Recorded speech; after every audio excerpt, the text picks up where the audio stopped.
టాలీవుడ్ లో ప్రస్తుతం ఒక పేరు మార్మోగిపోతోంది. అదే star boy Siddhu Jonnalagadda. DJ Tillu square సినిమాలతో బాక్సాఫీస్ వద్ద సెన్సేషన్ క్రియేట్ చేసిన సిద్ధు కేవలం కామెడీకే పరిమితం కాకుండా తన రూట్ మార్చబోతున్నాడు. తన మేనరిజమ్స్, డైలాగ్ డెలివరీతో యూత్ లో విపరీతమైన క్రేజ్ సంపాదించుకున్న ఈ యంగ్ హీరో ఇప్పుడు తన తదుపరి చిత్రాలతో డిఫరెంట్ జానర్లను టచ్ చేయబోతున్నాడు. డిటెక్టివ్ థ్రిల్లర్ సినిమాలో ఒక ట్రెండ్ సెట్టర్ గా నిలిచిన cinema agent Sai Srinivasa Athreya.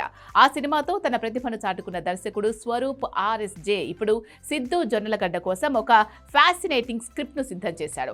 సిద్ధులోని mass and class కామెడీకి Swaroop mark intelligent screenplay తోడైతే థియేటర్స్ లో రచ్చ ఖాయం. ఒక పక్కా ఇన్వెస్టిగేటివ్ లేదా క్రైమ్ డ్రామా నేపథ్యంలో ఈ సినిమా సాగబోతున్నట్లు సమాచారం.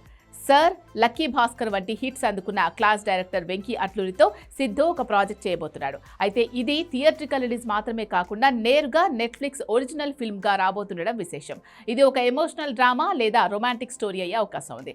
గ్లోబల్ ప్లాట్ఫామ్ అయిన నెట్ఫ్లిక్స్ లో సిద్ధు ఎంట్రీ ఇవ్వడం అతని మార్కెట్ ను మరింత పెంచడం ఖాయం. సిద్ధు లైనప్ లో అందరినీ ఆశ్చర్యపరిచే విషయం ఏంటి అంటే ఒక సోషియో ఫ్యాంటసీ సినిమా. ఒక కొత్త దర్శకుడితో ఈ అవుట్ ఆఫ్ ది బాక్స్ ఐడియాను సిద్ధు సెట్స్ పైకి తీసుకెళ్లబోతున్నాడు.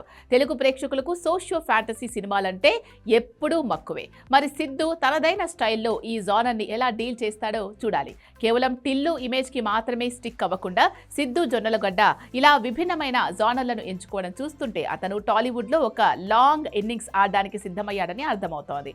ఈ 3 సినిమాలు సిద్ధుని కేవలం ఒక కామెడీ హీరోగా కాకుండా ఒక కంప్లీట్ వర్సటైల్ యాక్టర్ గా నిలబెడతాయి అనడంలో ఎటువంటి సందేహం లేదు. మరి ఈ 3 సినిమాల్లో మీరు దేనికోసం ఈగర్ గా వెయిట్ చేస్తున్నారు? కామెంట్ చేయండి.